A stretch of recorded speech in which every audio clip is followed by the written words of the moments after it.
Un instante, una foto. Hemos venido aquí hoy a muchas cosas. Una época de cambios que devienen un cambio de época. A muchas cosas, a caminar, a marchar, a saltar, a cantar. Una frase, un sentimiento colectivo y las ganas de hablar de nosotros en nuestro idioma. Pero entre tantas cosas de las que hoy hemos venido a hacer aquí a Mar del Plata hoy, nuestros problemas, nuestras soluciones, nuestra América adulta y soberana. Y cada uno de nosotros trajo una pala. Un fantasma recorre Europa y el mundo entero. Una pala de enterrador. Un continente que expone a la faz del mundo entero sus conceptos, sus fines, sus aspiraciones. Y una frase que lo resume todo. Porque aquí en Mar del Plata, gritada en el lugar indicado, está la tumba del Alca. En el momento exacto. Vamos a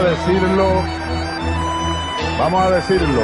Alca, Alca, al carajo. A partir de este momento, Alca, Alca, al carajo. Las fronteras se abren y la patria se agranda.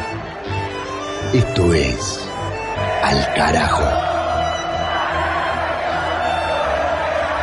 Noticias, política y cultura de América. Esto es Al Carajo.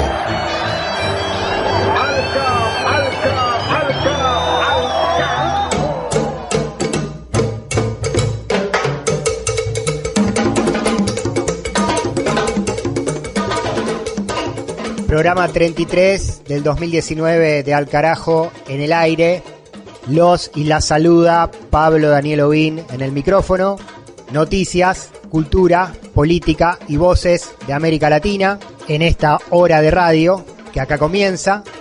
Voces históricas como la de la apertura del programa que acaba de sonar y darnos la bienvenida con Chávez enterrando al Alca, con la épica música de la Bidú, editada por el compañero Germán Marcos, que nos identifica en cada inicio, y también con voces actuales, voces de las luchas que ahora mismo atraviesan este continente.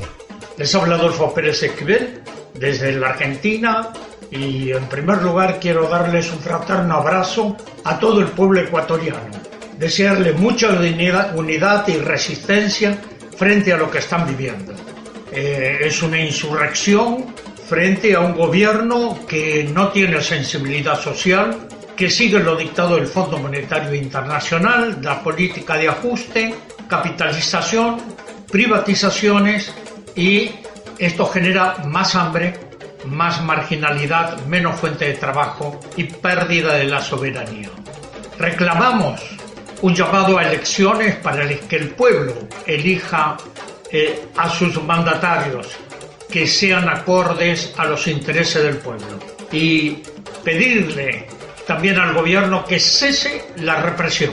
Con la represión no puede que no haya un baño de sangre, y también a las Fuerzas Armadas que no se manchen con la sangre de su pueblo. Así que tenemos muchísima preocupación con la grave situación que vive el pueblo hermano del Ecuador, a quien me unen muchos afectos, muchas luchas y muchas esperanzas. Así que les doy un fuerte abrazo, deseándoles mucha fuerza y mucha esperanza en alcanzar los objetivos para una vida justa y democrática del pueblo ecuatoriano. El Premio Nobel de la Paz argentino Adolfo Pérez Esquivel, en mensaje al pueblo ecuatoriano levantado contra las medidas de ajuste del gobierno de Lenín Moreno y contra el programa del Fondo Monetario Internacional, en Quito, en Guayaquil y en todo el país, la represión de la policía a los manifestantes, Lenín Moreno acusando a Correa de estar detrás de las protestas para dar un golpe de Estado en su contra, y el estallido social contra las políticas neoliberales en el país sudamericano, una de las noticias en pleno desarrollo en estos días. También otras voces en Al Carajo de aquí a ahora, pero relacionadas con la lucha histórica por memoria, verdad y justicia para las víctimas de las dictaduras del Cono Sur. Agradecer la enorme, abrumadora solidaridad social que hemos recibido por el hecho, pero sobre todo que hemos recibido durante todas las décadas durante las cuales buscamos los restos de Eduardo Bleyer asesinado en la tortura por las prácticas del terrorismo de Estado. En primer lugar, agradecer esa solidaridad social, ese humanismo democrático de la sociedad uruguaya, que es la que nos permitió llegar hasta aquí.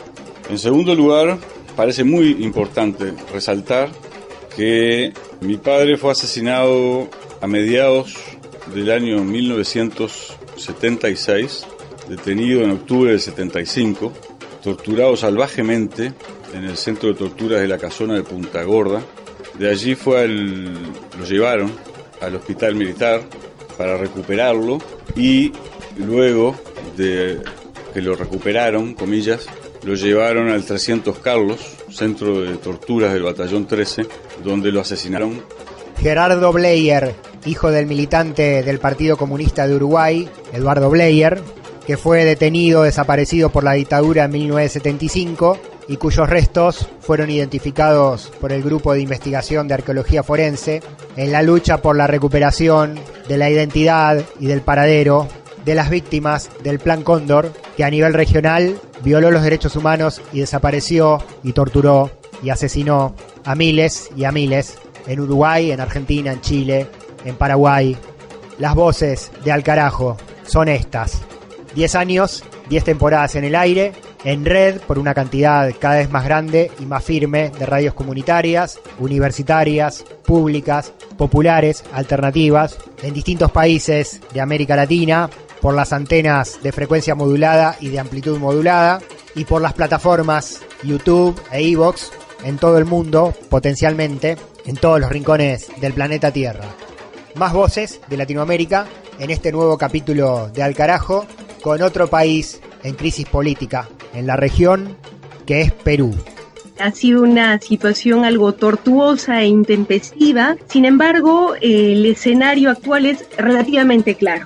Tenemos un solo presidente de la República que ha disuelto el Congreso al amparo de la Constitución y, sobre todo, lo más importante, con el respaldo del pueblo peruano. Porque este Congreso pretendía cooptar el Tribunal Constitucional con el interés de bloquear, boicotear las investigaciones que en el Perú están avanzando de manera importante en el caso Lavajato, Odebrecht y otros casos conexos que preocupan mucho a las peruanas y peruanos. Este ha sido un episodio dentro de una crisis mayor que lleva ya varios años, que involucra a toda la clase política y empresarial tradicionales en el país, situación que ha llevado a que todos nuestros expresidentes elegidos en democracia estén siendo investigados y procesados por corrupción, situación que revela entonces una forma de hacer política que ya no da más, un funcionamiento del Estado y la democracia que ya no dan más, y que por lo tanto nos plantea el desafío a los peruanos de un cambio de reglas de juego, que es, creo yo, el escenario que se abre de aquí en adelante. Verónica Mendoza, la referente del Frente Amplio Peruano, de la izquierda, defendiendo la disolución del Congreso, realizada por el presidente de derecha, Martín Vizcarra, otro de los cimbronazos institucionales de las frágiles democracias de América Latina, un Vizcarra enfrentado con los partidos políticos tradicionales, un referente del ala conservadora en el continente, a nivel regional, impulsor de las operaciones contra el presidente venezolano Nicolás Maduro, como vocero y representante del designio de los Estados Unidos, pero a nivel interno, en esta patriada de enfrentarse con la corrupción del Congreso, del fujimorismo, de los jueces, con apoyo crítico, pero apoyo al fin de la izquierda. Son voces, voces y más voces en la agenda informativa de este capítulo de Al Carajo. Voces políticas tenemos siempre, como estas, pero también voces de la cultura, de norte a sur de nuestro continente. En esta tarea, Mavi Sosa, con música y literatura de los distintos pueblos y regiones de esta patria de patrias americana. Al Carajo Radio en Facebook, nuestra página para la comunicación, y por correo electrónico recibimos los mensajes de la audiencia de las distintas radios que nos retransmiten en alcarajolatinoamerica@gmail.com. Pero en este programa hay un título que sí nos va a faltar, Esta emisión atraviesa la semana en el aire de las distintas radios que nos ponen en antena en distintos días y distintos horarios, y se nos cruza en calendario con la veda electoral por las presidenciales de Bolivia. Y como esta producción suena en emisoras de varios países y además internet nos pone en todos lados, incluso en el propio territorio protagonista del proceso, nos vamos a portar bien y vamos a ser respetuosos de esa veda. No vamos a hablar de Evo Morales, ni de Carlos Mesa, ni de las promesas de campaña, de las encuestas, de los resultados, ni de las pujas de las izquierdas y derechas del altiplano. Igual, contra veda, hablamos así de las elecciones de Bolivia con esta canción.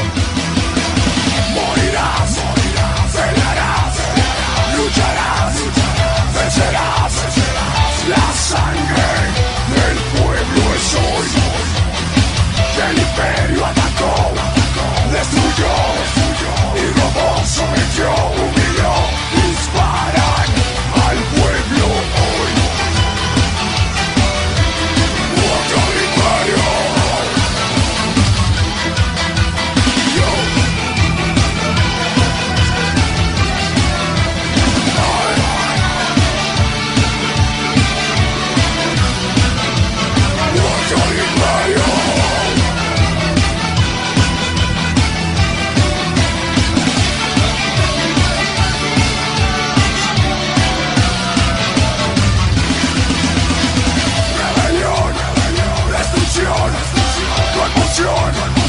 Opresión, venganza del pueblo es hoy.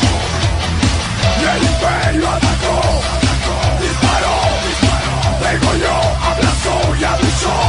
Escucha mi grito hoy. Autoritario.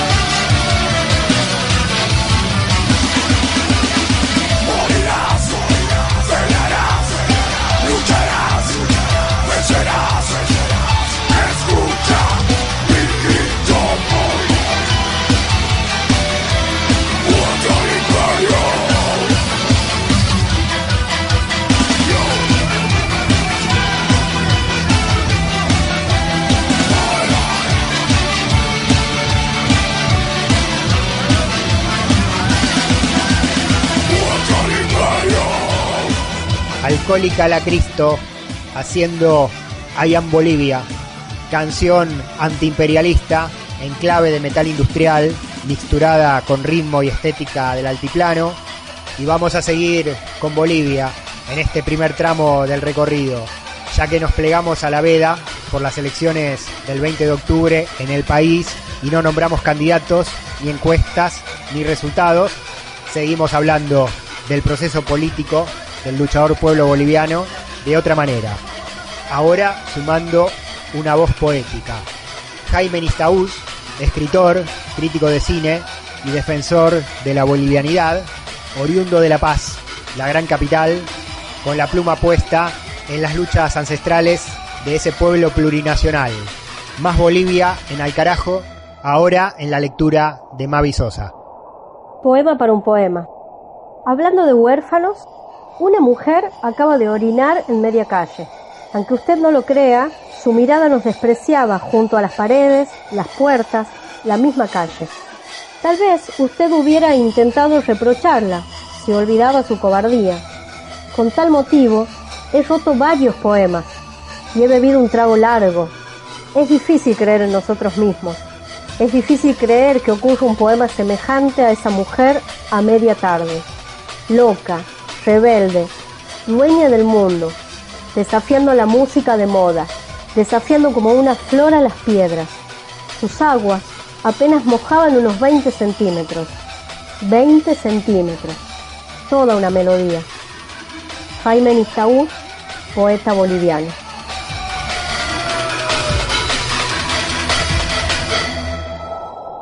Las luchas políticas, las luchas sociales de la región tienen su lugar.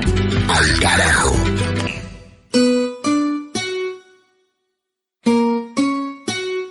Y ahora nos vamos a Brasil.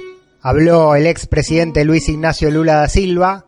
Lo hizo en una entrevista exclusiva y mano a mano, brindada a la cadena Russian TV, en la cárcel donde se encuentra detenido cumpliendo su condena. La nota la realizó el periodista Ignacio Jubila para la señal de RT en español. Y como siempre, que la voz de Lula aparece en escena y sale de intramuros, generó mucha repercusión política en el país, gobernado por el ultraderechista Jair Bolsonaro. Entre otras cosas, el líder del Partido de los Trabajadores habló sobre su decisión de no aceptar la posibilidad del beneficio de la prisión domiciliaria como una manera de seguir peleando por su inocencia. Compartimos algunos tramos de la entrevista aquí en Al Carajo. Mira, yo no rechazo mi libertad. Si hay algo que quiero en la vida, es irme a mi casa a vivir con mis hijos, a vivir con mi familia. No me gusta estar aquí. Lo que no puedo aceptar es la tesis de que estoy a la espera de una progresión porque cometí un crimen y ya cumplí un sexto de la condena. Quiero salir de aquí con mi inocencia 100% comprobada.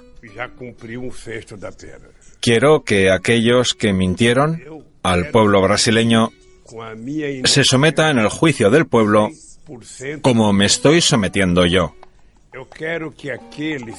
Yo no estoy desafiando a la justicia. Estoy desafiando a un juez que mintió en mi juicio, que era Moro.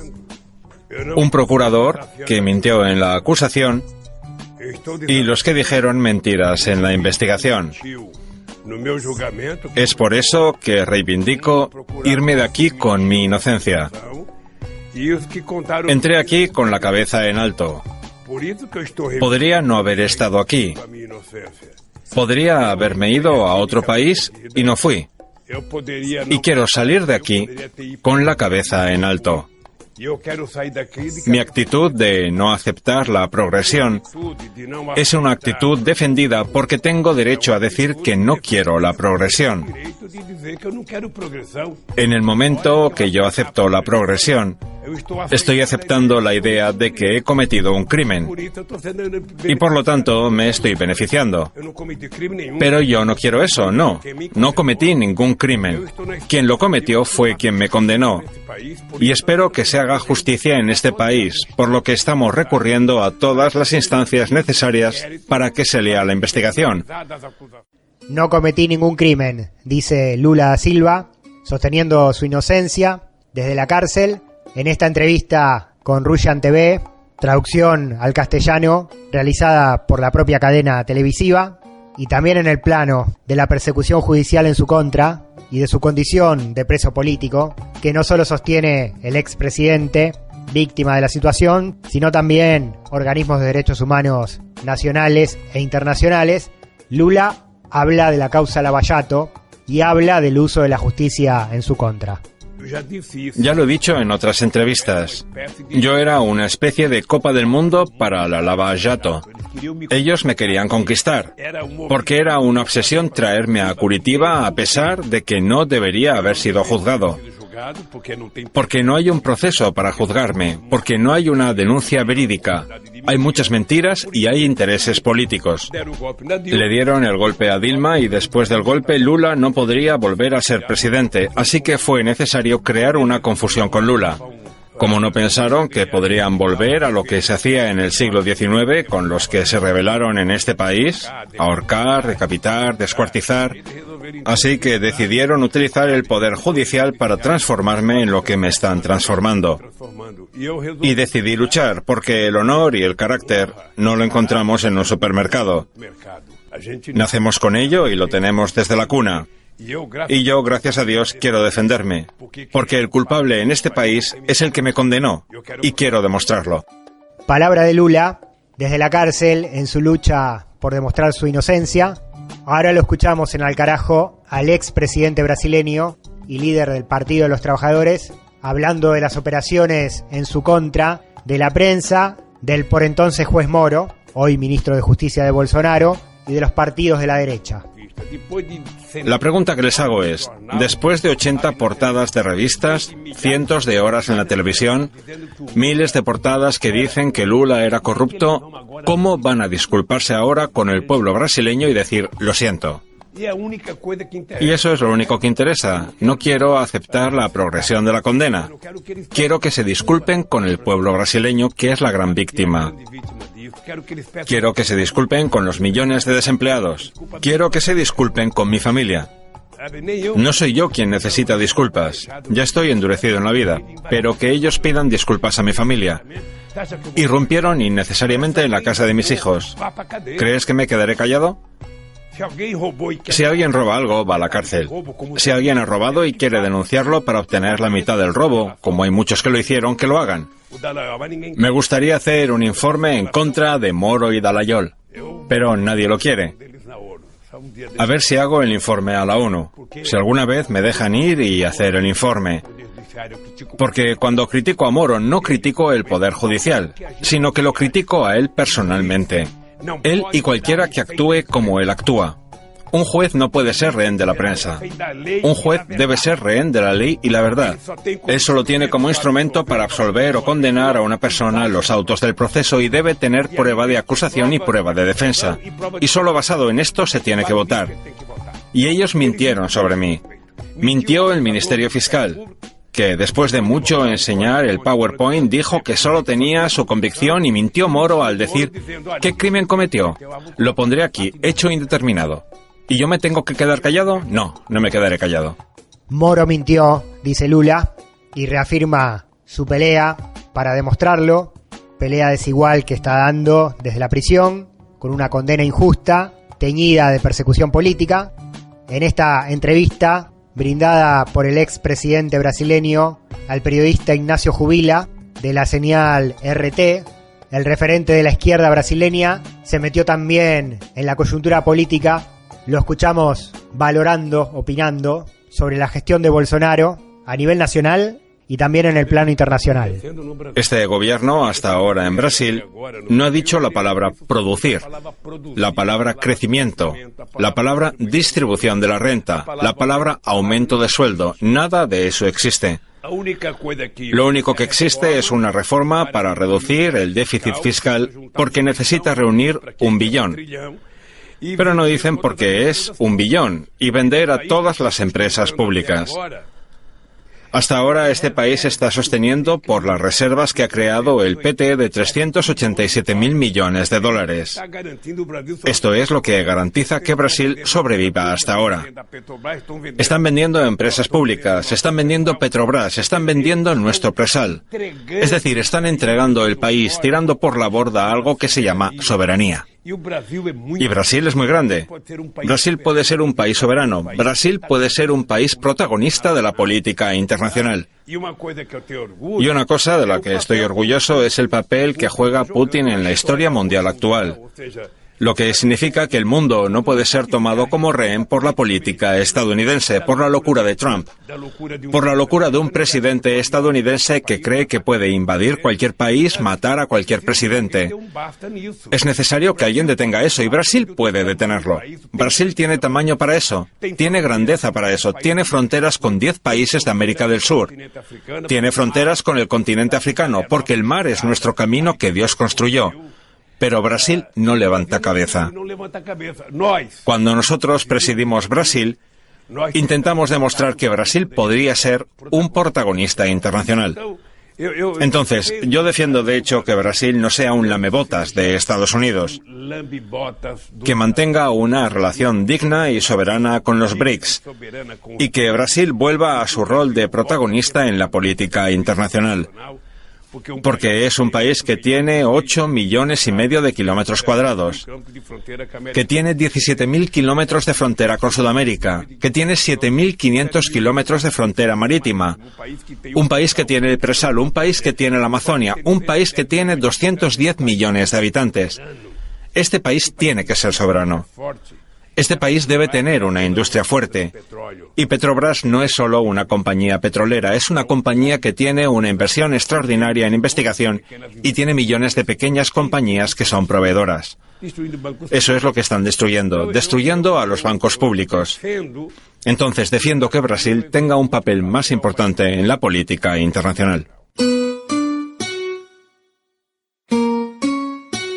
Seguimos compartiendo en Al Carajo la palabra de Luis Ignacio Lula da Silva desde la cárcel, con repercusiones en Brasil a nivel interno, en la política de la nación gobernada por Jair Bolsonaro, y también para la agenda de nuestro programa, muy rico el testimonio de Lula para el plano regional.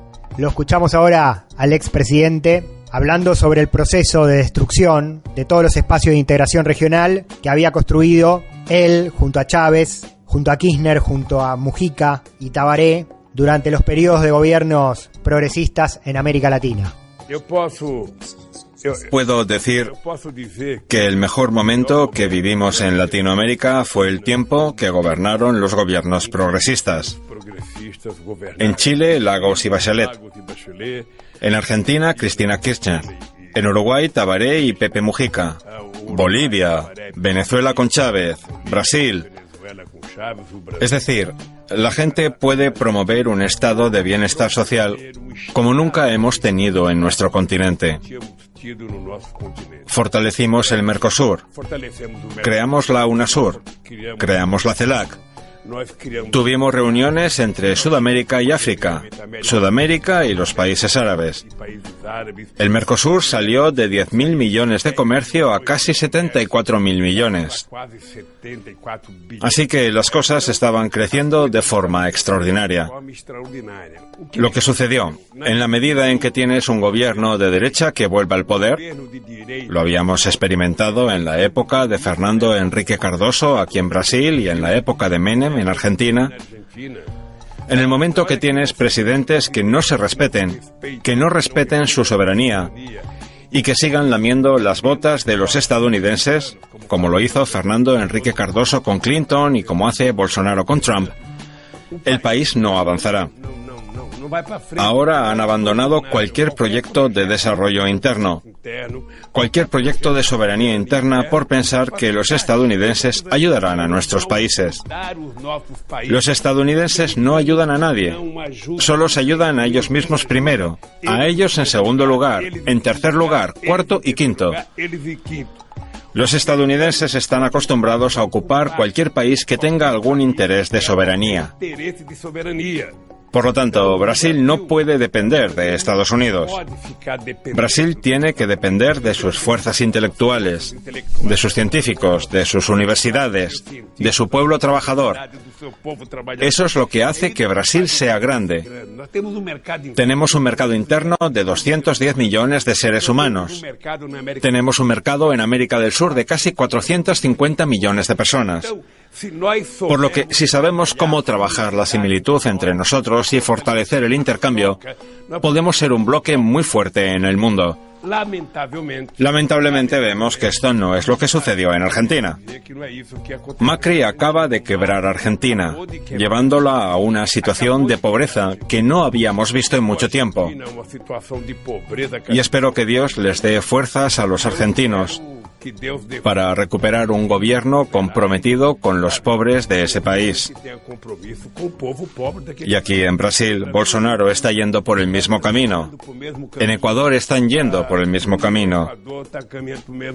Así que la sociedad brasileña necesita tener en cuenta que Brasil solo crecerá, solo se desarrollará y solo será un país justo cuando tengamos una política de desarrollo basada en nuestra capacidad científica y tecnológica para crear una industria fuerte. Y Brasil puede hacer esto. En el siguiente tramo de la entrevista, con la cadena RT, Lula se mete en el espinoso tema Venezuela, la guerra económica y política, y también militar, contra el gobierno de Nicolás Maduro, por parte de los países de la región gobernados por la derecha, representantes de las políticas de Estados Unidos para la región. De esto justamente habla en este tramo, del injerencismo de Donald Trump y la Casa Blanca en Venezuela y en toda América Latina. No estoy de acuerdo con la intromisión estadounidense, la intromisión brasileña, la intromisión colombiana, cualquiera que sea la intromisión, tratando de gobernar un país soberano, inventando un candidato, inventando una mentira como Guaidó. Estoy totalmente en contra de eso. Esa es una cosa que creo que todo país democrático debe asumir. La otra cosa es que quien es amigo de Venezuela necesita hablar con Maduro y discutir con él, porque es importante. Lo digo porque en el 2003, cuando yo solo llevaba 20 días de presidente, creé el grupo de amigos para ayudar a Chávez con el tema del referéndum, y lo logramos. Con la participación de Estados Unidos, con la participación de España, de Aznar, que había sido el único presidente en aceptar el golpe, y pudimos crear las condiciones políticas para tener un referéndum en Venezuela.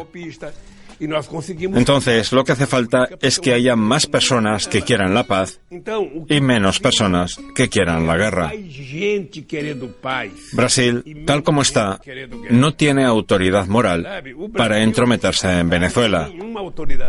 Brasil debería tener un interés fronterizo con Venezuela, porque hubo un momento en que tuvimos un superávit de casi 4.000 millones de dólares con Venezuela. Lo que nos preocupó, porque la buena política de comercio exterior es la de un camino de doble sentido. Usted compra y vende para que haya equilibrio. Entonces, Brasil, aquí en América del Sur, debe ser un promotor de la paz, del progreso, del desarrollo y de la soberanía. Brasil no puede estar del lado de uno o de otro. Volviendo al plano local, al territorio brasileño, Lula hace referencia también al tema del momento, que en realidad no solo impacta en Brasil, sino tiene repercusiones en toda la comunidad internacional, la crisis en la Amazonía por los incendios y el desastroso papel de Bolsonaro. Interviene Lula y habla desde la cárcel. Nosotros lo hicimos de manera diferente.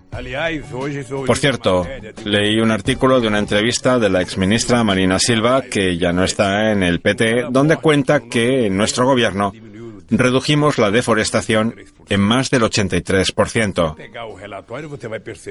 Si toma el informe, se dará cuenta de que durante el mandato del PT, excepto los primeros 2 años, cuando no había nada que hacer y tuvimos que reunir todo para empezar el control, hicimos un compromiso, que ya habíamos cumplido, de reducir las emisiones de gases de efecto invernadero en un 80%.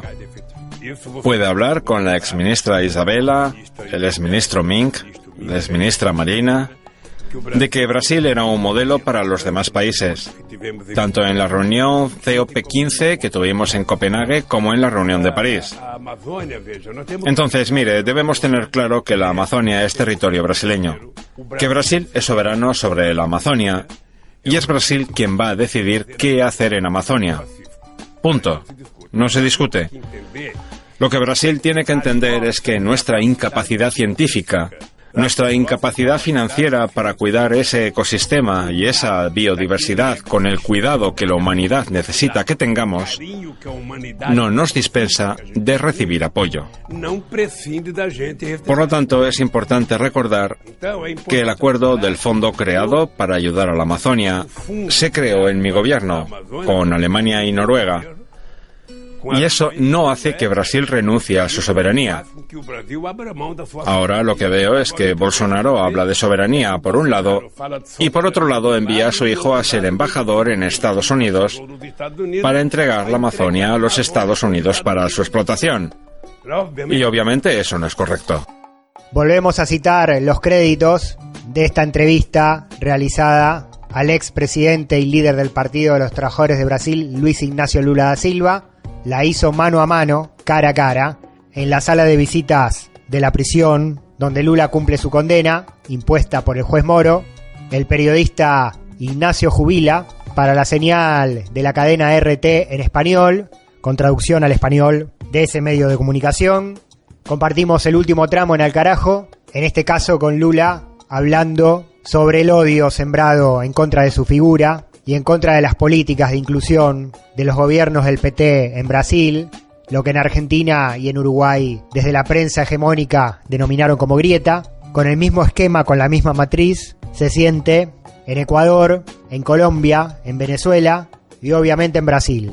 Así analiza Lula esa instalación de los medios que permitió, en varios casos, deslegitimar, derrotar y revertir las políticas a favor de las mayorías y lograr que esas mayorías terminen opinando y hasta votando en contra de sus propios intereses.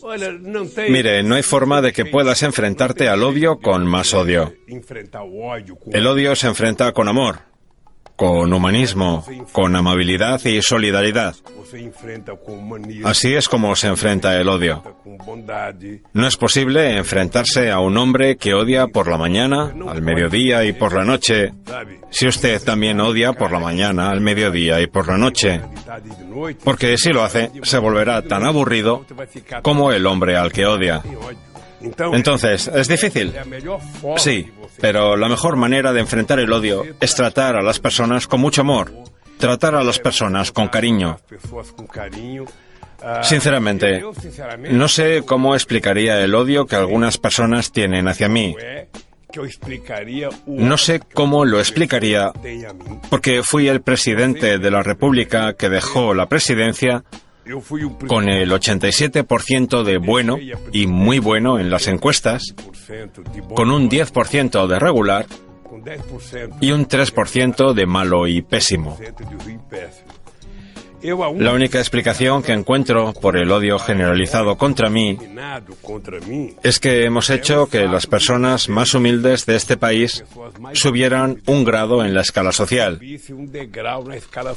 Cuidas mejor a las personas negras, cuidas mejor a las mujeres, cuidas mejor a las personas trabajadoras, cuidas mejor a los campesinos, pones más gente en la universidad, pones más comida en la mesa, pones más salud, más salario en los bolsillos de la gente. Creo que esto debe haber creado el odio. Es la única explicación. No veo otra explicación.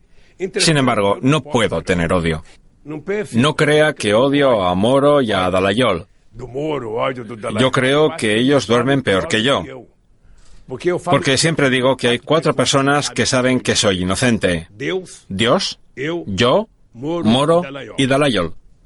Y el jefe de policía que hizo la investigación. Él sabe que soy inocente. Entonces ellos saben que mintieron. Y si mintieron, tienen un cargo de conciencia, por lo que no deben dormir bien por la noche.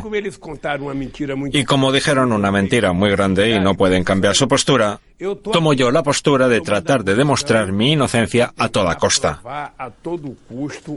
Creo que habrá justicia en este país, siempre y cuando las personas se den cuenta de que la mentira no puede prevalecer y que la Corte Suprema de Brasil, como institución garante de nuestra Constitución, permitirá que las cosas vuelvan a funcionar normalmente y no dejará que la mentira prevalezca sobre la verdad.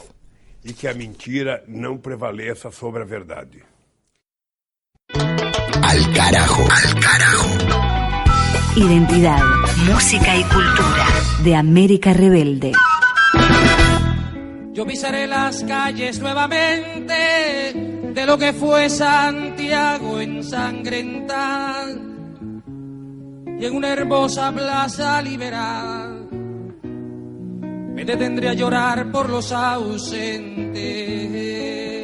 Yo pisaré las calles nuevamente, el canto al sueño socialista de Salvador Allende en Chile, con los ojos cubanos de Pablo Milanés en esta clásica canción. Ahora Mavi Sosa y la música en Al Carajo, a pura guitarra y voz. Y para este episodio de Al Carajo llegamos de nuevo a la isla de Cuba, esta vez para hablar de uno de los movimientos más nuevos del siglo XX y más interesantes dentro de lo que es la música popular de ese país, del país de Cuba. Estamos hablando de la nueva trova cubana.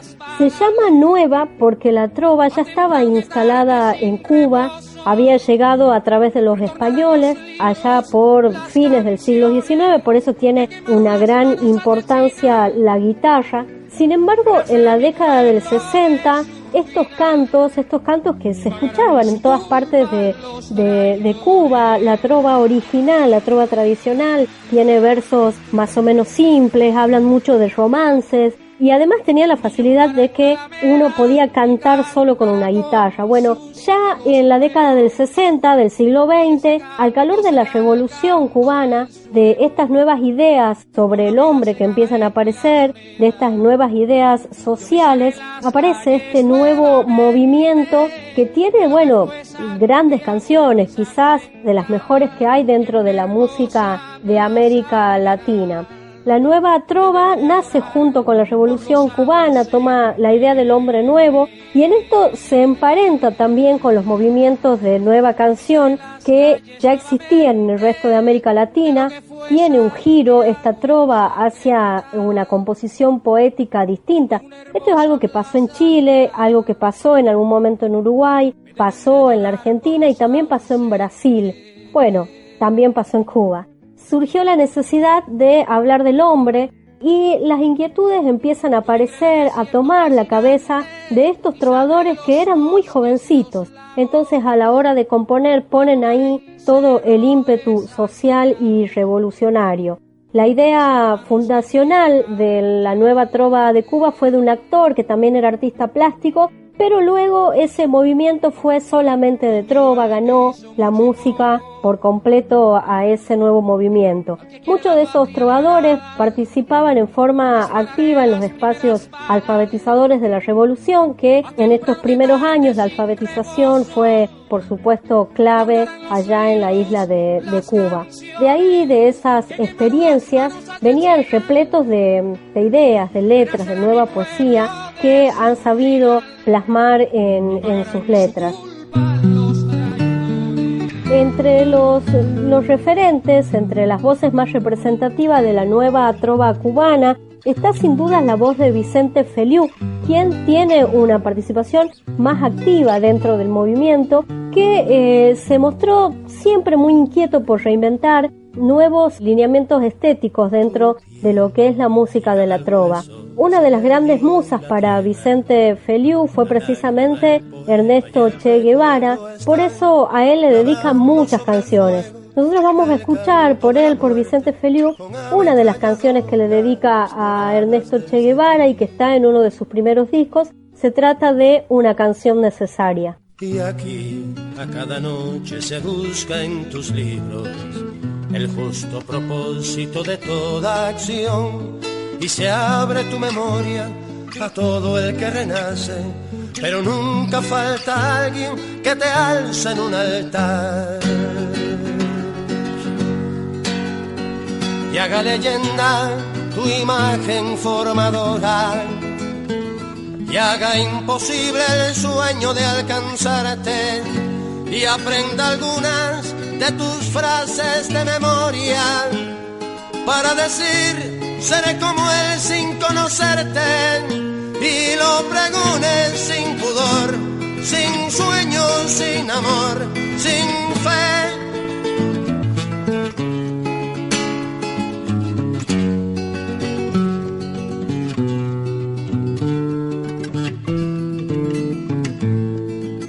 Y pierdan tus palabras sentido de respeto, así el hombre que nace cubierto de tu flor. Algún poeta dijo, y sería lo más justo, desde hoy nuestro deber es defenderte. Por Vicente Feliú escuchamos Una canción necesaria. De ser Dios.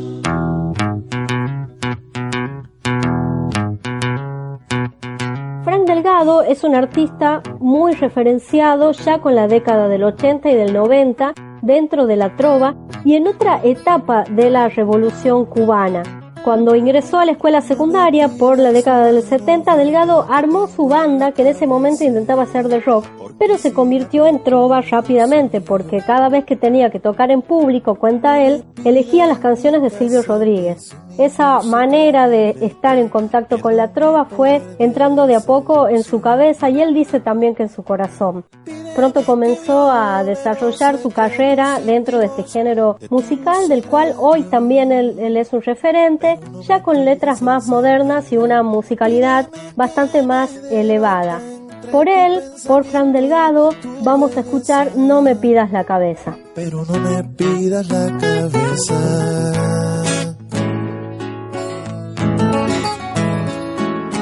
No me pidas que te cele, no me van ciertos papeles y pierdo mi credibilidad. No me pidas que te represente ante tu buena gente, no tengo carnet de identidad. Pídeme si quieres que te enseñe algunos trucos de cocina, pero no me pidas gasolina. Pídeme que te haga cuentos como un buen ratón de biblioteca, pero no me pidas discoteca. Coteca, coteca, coteca. Venga la marcha, la murga, la zurda, te quiero, te pido que no me dejes parar. Venga la marcha, la murga, la zurda, te quiero, te pido que no me dejes parar. Freddy Pérez.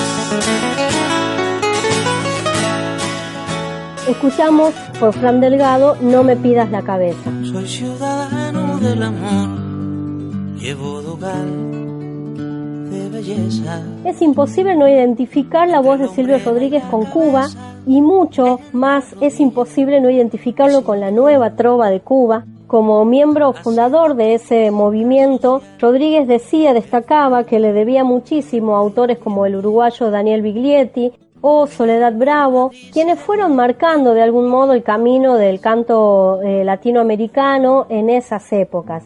Él tomó mucho de ellos, de la manera de componer, difundió y sostuvo junto a sus grandes compañeros de lucha musical como Pablo Milanés, como Carlos Puebla, entre muchos otros, sostuvo la bandera de la trova y de esta nueva manera de la canción latina. Rodríguez es uno de los artistas que pasó los límites de la música trova, si bien está totalmente identificado con ella, y los límites de esa generación poética y de esa generación combativa. Grabó con muchísimos artistas de otros países y muchos artistas han grabado sus canciones, que son, tiene una lista innumerable de canciones. Una de las más representativas de su carrera y de esta formación política que tenía la nueva trova es Playa Girón. Esta canción fue grabada en 1975, nosotros no vamos a escuchar esa versión de estudio, vamos a escuchar una versión bastante más moderna, es una versión en vivo de Playa Girón que fue grabada en un recital durante un concierto en el año 2007. Por Silvio Rodríguez entonces escuchamos Playa Girón. Compañeros poetas, tomando en cuenta los últimos sucesos, en la poesía quisiera preguntar. Me urge, ¿qué tipo de adjetivo se debe usar para hacer el poema de un barco sin que se haga sentimental? Fuera de la vanguardia o evidente panfleto, si debo usar palabras como flota cubana de pesca y Playa Girón.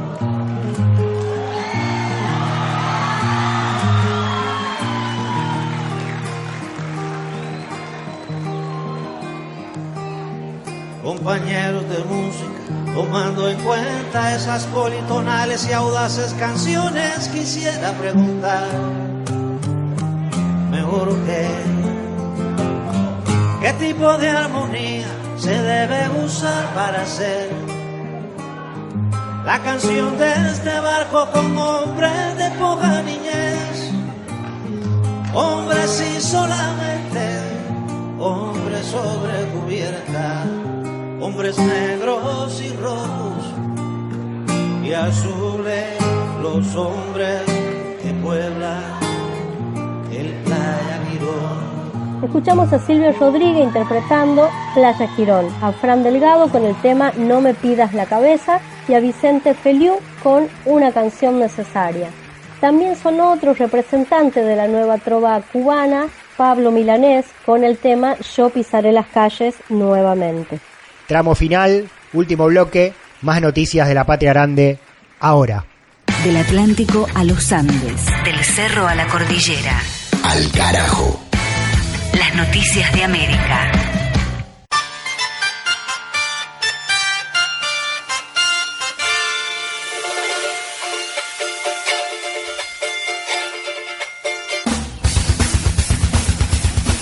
En República Dominicana, Leonel Fernández denunció fraude en su contra en las elecciones primarias.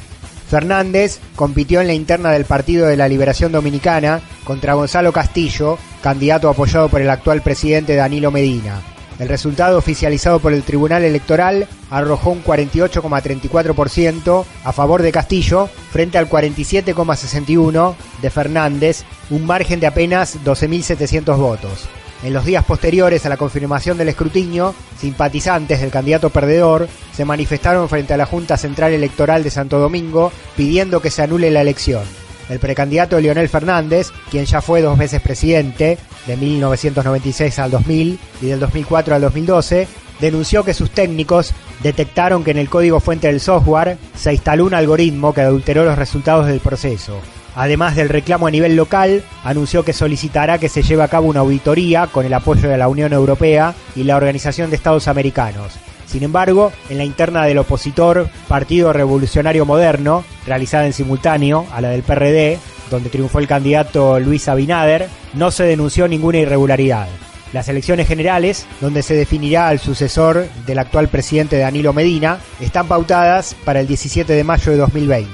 Leonel Fernández no reconoce la derrota en la interna contra el sector del presidente y reiteró agotará todas las instancias nacionales e internacionales. Al carajo. En Costa Rica, histórica huelga de los taxistas contra leyes pro Uber. Miles de choferes de taxis se manifestaron en el centro de la capital, San José, en rechazo a 2 proyectos presentados en la legislatura local que favorecen la desregulación de la actividad de la aplicación transnacional. Entre otros puntos, rechazan que se considere a las plataformas como un servicio privado, que se deje libre la cantidad de choferes que podrían operar mediante estos sistemas y que no se permita la fijación tarifaria a voluntad de las aplicaciones. El paro y movilización se produjo luego de que miembros de la Comisión de Asuntos Económicos del Parlamento desestimaran una propuesta legal para regular la labor de las empresas de aplicaciones móviles en el transporte privado. El dirigente de la Unión de Taxistas de Costa Rica, Rubén Vargas, declaró que la medida de fuerza demuestra un rechazo generalizado al lobby político en beneficio de Uber y en perjuicio de los conductores de taxis que advierten que son víctimas de una competencia desigual. Además, acusaron a los medios de comunicación nacionales de tergiversar sus reclamos e intentar volver a la opinión pública en contra de los taxistas y a favor de la multinacional Uber. En Costa Rica hay en actividad 12.000 peones de taxis, de cuyas fuentes de trabajo dependen 45.000 familias. El gremio presentó un recurso para que se le garantice una indemnización de aproximadamente $35.000 a cada taxista como resarcimiento por los perjuicios ocasionados por la operación ilegal de la aplicación que se instaló en Costa Rica en el año 2015. Al carajo. En Colombia, la justicia citó a Álvaro Uribe por intentar armar una causa contra el opositor Iván Cepeda. El expresidente y líder del Centro Democrático, el partido del actual mandatario Iván Duque, declaró ante la Corte Suprema del país acusado de supuesto fraude procesal y soborno de testigos. Uribe había denunciado al senador de izquierda, Iván Cepeda, por orquestar, según él, un complot para involucrarlo con paramilitares de ultraderecha. Sin embargo, la Corte desestimó esa acusación por falta de sustento y abrió una investigación contra el propio Uribe, que según los testimonios habría intentado influir en la declaración del ex paramilitar Juan Guillermo Monsalve para que se retractara de los señalamientos en los que lo vinculó con las autodefensas armadas en Antioquía. En su declaración ante la Corte, Uribe rechazó esas acusaciones y negó de manera categórica que él haya presionado testigos o haya intentado desviar alguna investigación judicial. Todo lo que busqué, afanosamente, fue la verdad y la defensa de mi honra, le dijo el expresidente a los jueces. En caso de ser hallado culpable, el referente de la derecha colombiana podría ser condenado a hasta 8 años de prisión efectiva y ser inhabilitado para ejercer cargos públicos. Durante su declaración, en las afueras del tribunal, se manifestó un grupo de simpatizantes que concurrió en su defensa y, separados por vallas, estuvieron también militantes de los movimientos sociales, organismos de derechos humanos y partidos de izquierda que acusan a Uribe de ser el responsable de miles de muertes provocadas por el paramilitarismo. En ese sentido, se expresaron Andrés Camilo Rodríguez, miembro de la Red de Derechos Humanos de Bogotá, y Gloria Ramos, jueza de la República de Colombia. La sociedad colombiana debe estar celebrando y conmemorando un hecho de justicia, pero a su vez conmemorando a nuestros muertos, a nuestras víctimas que a lo largo del conflicto armado y en especial a lo largo del gobierno de Álvaro Uribe Vélez entre el 2002 y el 2010, se manifestaron en el conflicto, ¿sí? Aquí se encuentran líderes sociales, excombatientes y víctimas que en general representaron todo lo que ha vivido Colombia y la sangre que se ha regado a lo largo y en manos y por las decisiones de Álvaro Uribe Vélez. Como jueza, quiero además respaldar a la Corte Suprema de Justicia en este acto tan valioso, porque a pesar de tantos muertos que hay alrededor de la investigación, citó a Álvaro Uribe. Si bien no lo citó por tantas masacres directamente, este es el primer paso. Y primero que todo como ciudadana, porque llevo más de la mitad de mi vida esperando a que se haga justicia con uno de los mayores criminales que hay en Colombia y en América Latina. Aquí se queda la clara, la entrañable transparencia de tu querida presencia, comandante Che Guevara. Final de este capítulo de Al Carajo, emisión número 33, temporada 10, año 2019, mes de octubre, con Colombia, República Dominicana, Costa Rica, Brasil, Perú, Ecuador, Uruguay y más destinos informativos, más Cuba, en esta ocasión con la trova como parada musical, de la mano de nuestra compañera Mavi Sosa, quien te habla Pablo Daniel Ovín, en la producción periodística y en la conducción. Dimos la vuelta al continente.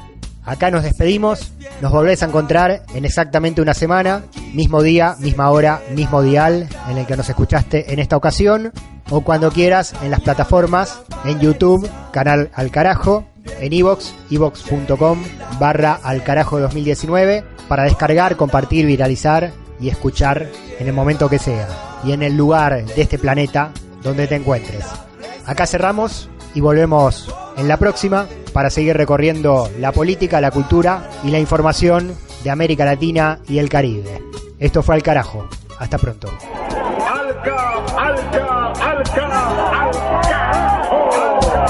Aquí se queda la clara, la entrañable transparencia de tu querida presencia, comandante Che Guevara, de tu querida presencia, comandante Che Guevara.